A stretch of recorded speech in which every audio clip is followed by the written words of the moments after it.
Hey there, Blazer fans, and welcome to episode 20 of The Dragon's Den, a podcast for those that bleed green and gold.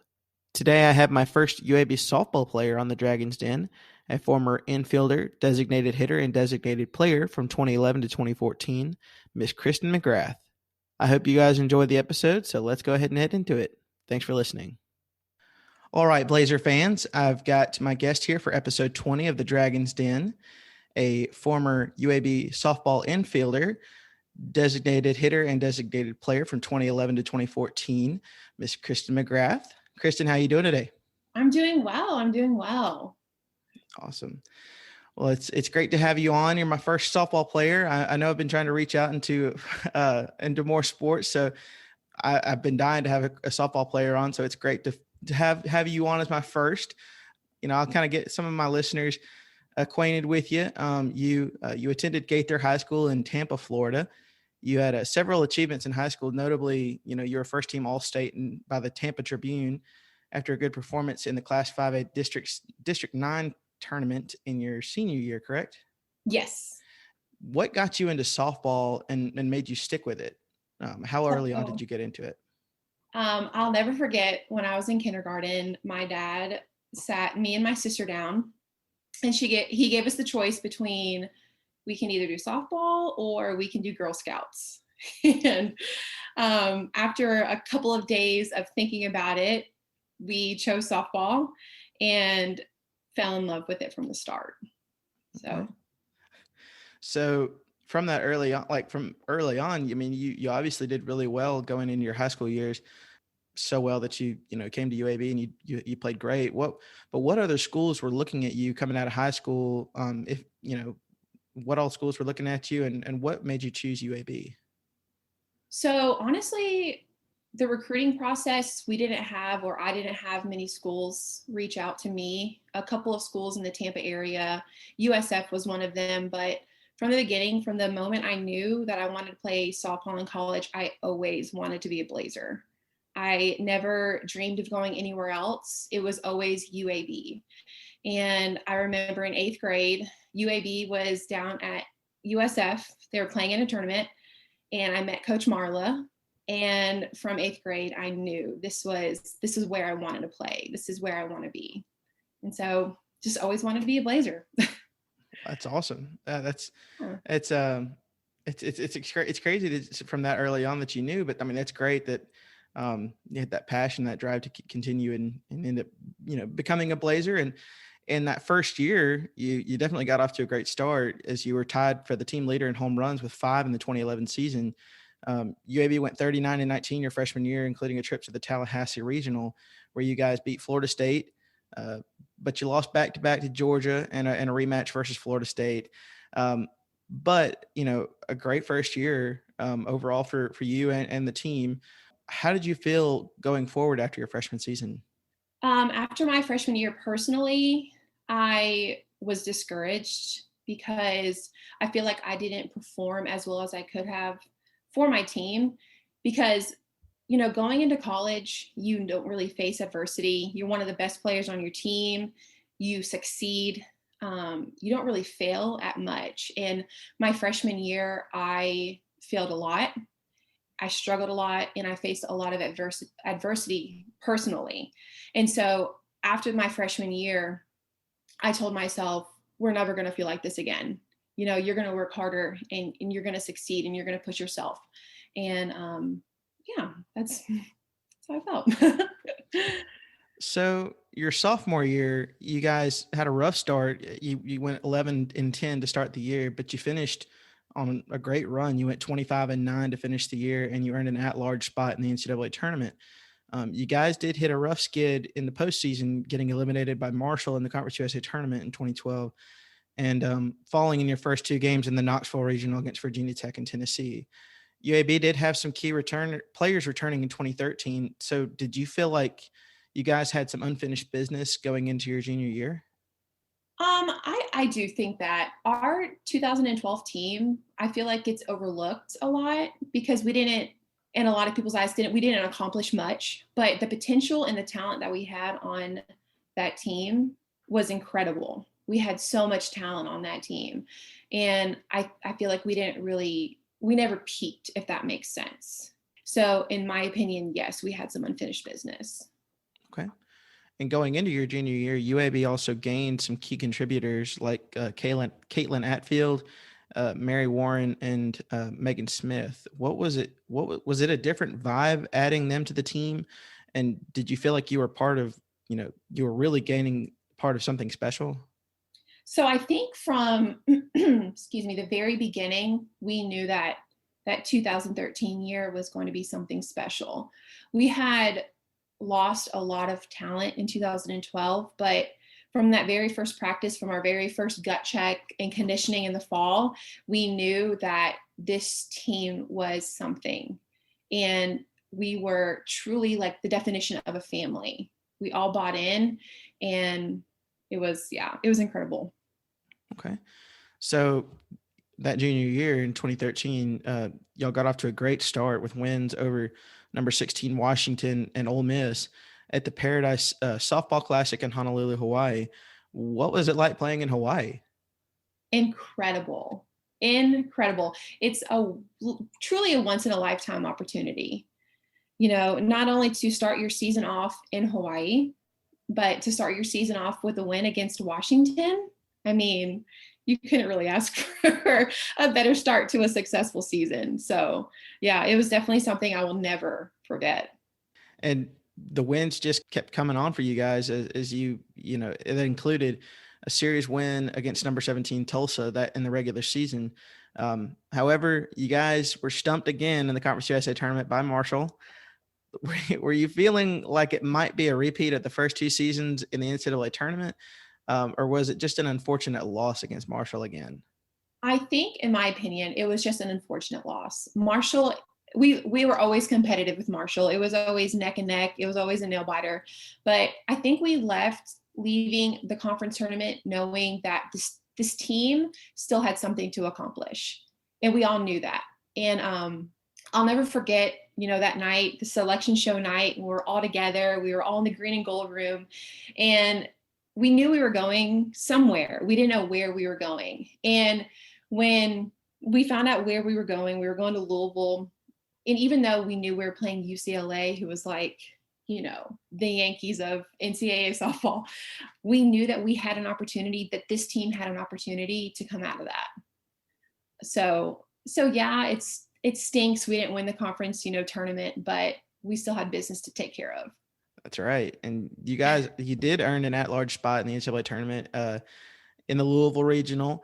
And your first game, you faced, like you said, blue blood UCLA, and you won 6-3. And then you faced the host Louisville, and you won 7-3. So after the Louisville, you faced UCLA in an elimination game, but lost 4-1, and had to face them again to see who would advance.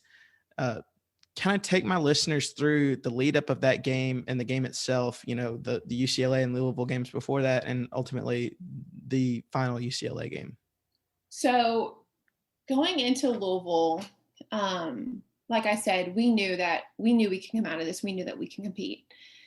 And then we beat UCLA that first night, and we're all like, okay, like we can really do this. And then to play Louisville, who was the host seed the next day, and to come out beating them was just like, I feel, in my opinion, we had never experienced that before. We had never felt that before. So all of us were like on cloud nine. We're like this is real. Like we can really do this. And then that Sunday in our first loss against UCLA. And even though we lost that first game, I remember going into that second game, we had the confidence knowing that we can beat them. Like we've already beaten them. We can do this again. This is not the last day. This is not the last game of our season. And we all truly believed that. And we knew that. It's really hard to explain because it's all such a blur. Because at the time, it didn't feel real, if that makes any sense. But then that 13 inning game, and it sounds terrible, but the thing I remember the most from that game is it was like inning 10 or inning 11. And we had already played one game, And here come a bag of chicken nuggets from McDonald's. Just chicken nuggets appeared. And Coach Marla, who never really let us eat in the dugout, she was like, you guys need this. So we ate chicken nuggets. I think somebody was eating a Reese's throughout the game, but it was just, yeah, it was crazy. I don't even know how else to explain it. Well, some of the best motivational foods have come from out of nowhere. I mean, I remember one of the best stories that happened from a UAB football game a couple of years ago against Rice was it was when a lot of the UAB faithful remember it was a game where it went to like midnight or 1 a.m. here in Birmingham, and it was because of all the rain delays. And I remember seeing that UAB football players were snacking on gummy bears in the locker room waiting on the rain delay. So it's I guess inspirational foods can come out of nowhere. So, yes. But that propelled you guys to a win over UCLA, and you won the Louisville Regional, and you advanced to play in the Gainesville Super Regional. Unfortunately, the dream season ended there and back-to-back losses against the Gators, but UAB set a record for the most wins in a season that year at 40-19. What was it like to be a part of that team? And like I said earlier, it's hard to explain, but to know that you were a part of something that UAB had never done before, and to know that we were the first, and to know that we were really, setting the bar for future teams, and to know like, look, we can do this now. Look what you can go and accomplish, and look what you can do. You look at paper, you look at it on paper, and you look at the regional we were in, you look at Louisville and you look at UCLA, and a little school like UAB, we shouldn't have come out of that. We were truly the underdog. And then to go to Florida and to play in a super regional for the first time in UAB history, and then not only play in a super regional, but to compete in a super regional. Both of those games were one-run games against one of the top 10 teams in the NCAA. We were just truly a special team. Every single person on that team bought in and we truly believed what we could achieve.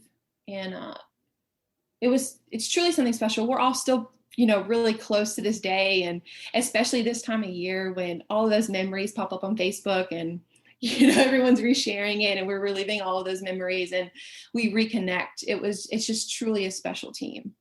So moving on to your 2014 season, your senior year, you guys kind of had a roller coaster year in terms of consistent play. You had non-conference wins over Iowa, number 18, Georgia, and Mississippi State, but you didn't hit consistent win streaks until the second half of the year.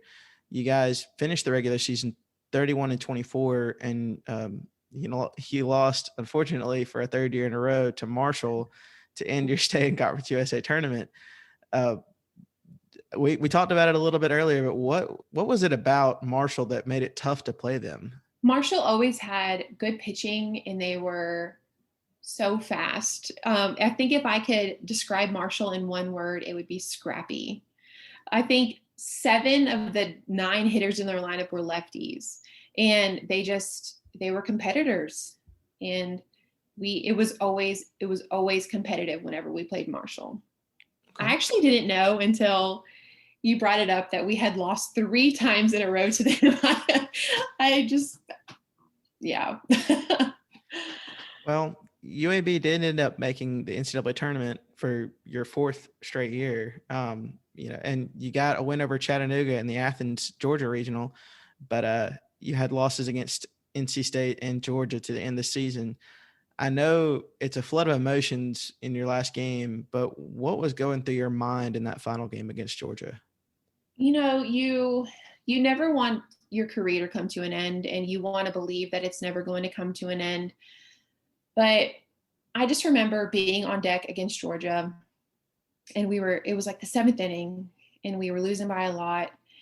And I just remember, almost being at peace with it in a sense, because I knew going into my senior year, I told myself, you're going to leave everything on the field. You're going to give everything that you have, and you're going to do everything for your team that you can possibly do.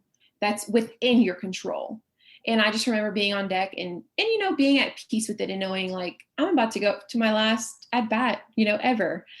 But, I was, like I said, at peace. And proud of what I had accomplished at UAB. Okay. So, we talked about a lot of games just now, but what were some other games that might not get talked about that you look back on and you remember fondly from your time at UAB? There are two.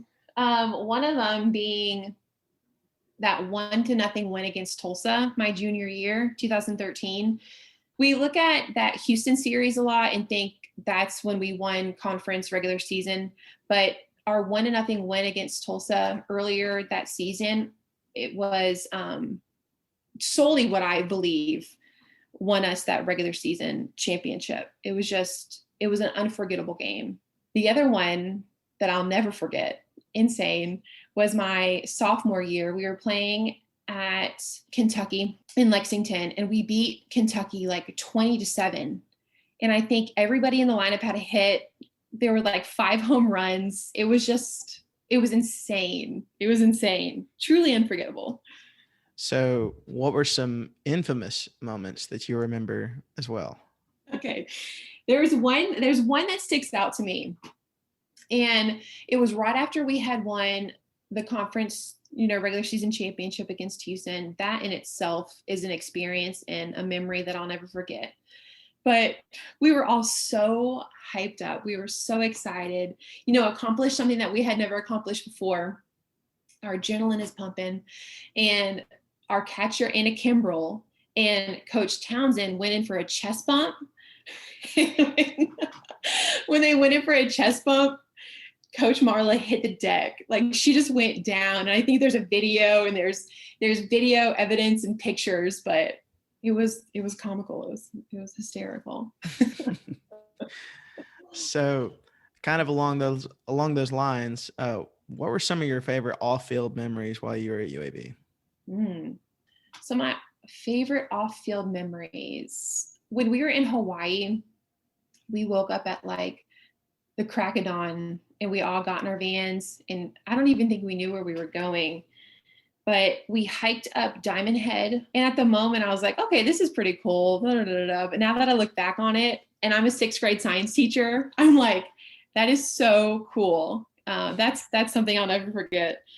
And another one was when we played in Oklahoma my senior year. We visited the Oklahoma City bombing site, and that was unforgettable. That's crazy, and that is awesome that you got to experience that. And that about being a science teacher, that doesn't get much better than a volcano. I know. At the time I was like, what is this? But now I look back and I'm like, that is so cool. So if you could go back and relive one game from your time as UAB Blazer, what would it be? There are so many, and I know we've talked about it, but that UCLA game, it was so many emotions, just a roller coaster of emotions. And I don't think I got a hit all day. I didn't get a hit. I know I didn't get a hit all day, but I would for sure go back and relive that 3rd game against UCLA. It was just something, like a feeling you can't explain. Okay. Really cool. All right. So what was your favorite park to play in while you were at UAB that wasn't at home? Okay, there are a couple. We played my sophomore year at the University of Arizona. That was really cool. And University of Oklahoma and Baylor. And I think their facilities were like amazing. Like such cool facilities and stadiums, but just like the history of those programs and being able to play there was really cool. That's awesome. Those are my top 3. Okay. If I had any of your former teammates on this podcast and you came up, what do you think would be the one thing that they remember about you? Ooh, and I know I've said this throughout my entire career, that if my teammates were to remember me by anything, it wouldn't be how many home runs I hit or how many RBIs I had or my slugging percentage or anything like that. I hope that they remember what kind of a person I am and what kind of a role model that I was. I would hope to think I was a good role model and a good leader. So if anything, I'd hope that they would say that. Hopefully so. Yes. I think I did a decent job, but. So how is life now? Life is good. I'm a 6th grade science teacher. I'm about to finish up my 6th year. I just finished up my 6th year as the head coach of Fultondale High School. I just bought my first home. Like I said, I'm in the Birmingham area.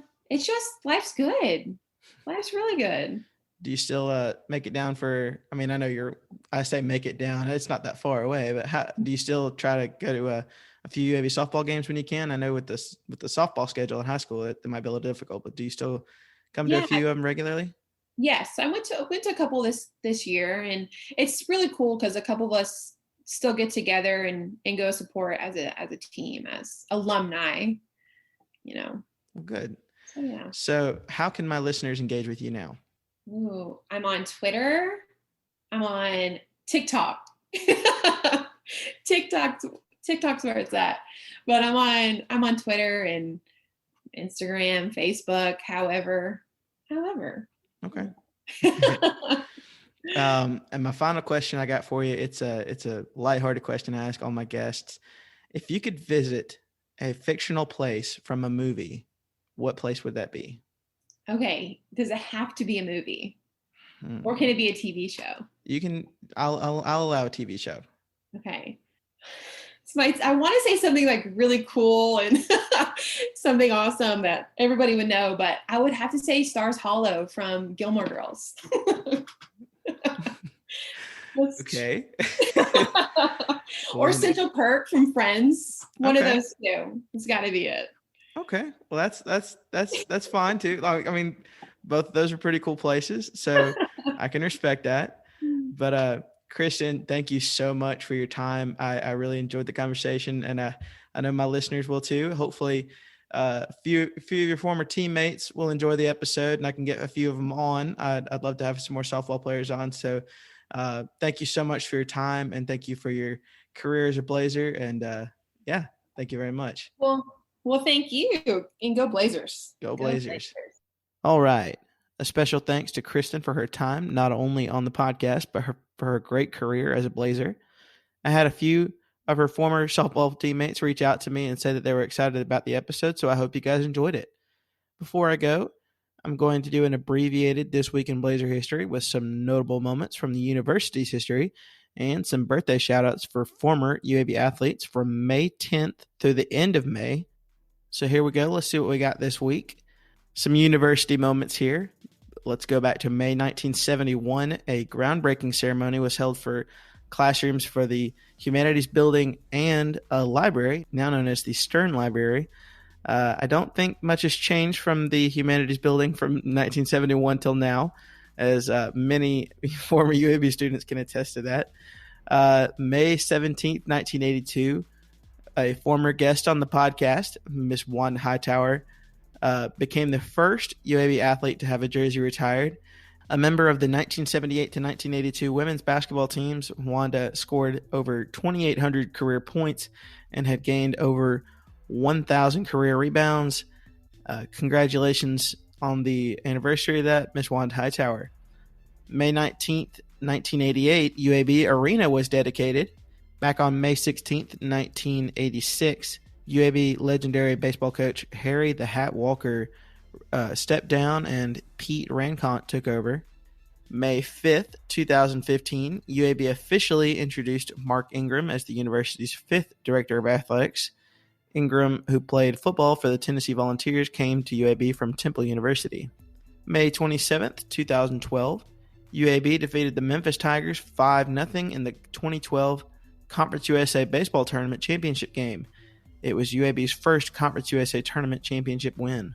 May 9th, 2017, a record crowd of 5,344 saw the UAB Blazers baseball team defeat number 14th ranked Auburn Tigers 8-2 in a game at Regions Field.